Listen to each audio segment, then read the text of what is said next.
How to change Contabo VPS password. Open your web browser and go to the website of Contabo and log into the customer control panel using your account email and password. Wait for the dashboard to fully load and display your hosting services and active servers. Find the servers and hosting section and open the list of your VPS services. Select the VPS server where you want to change the login password. Open the management page of the selected server to view its settings and controls.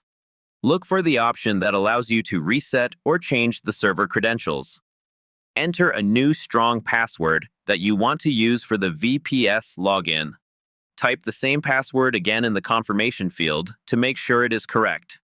Submit the request so the control panel can update the password for your server.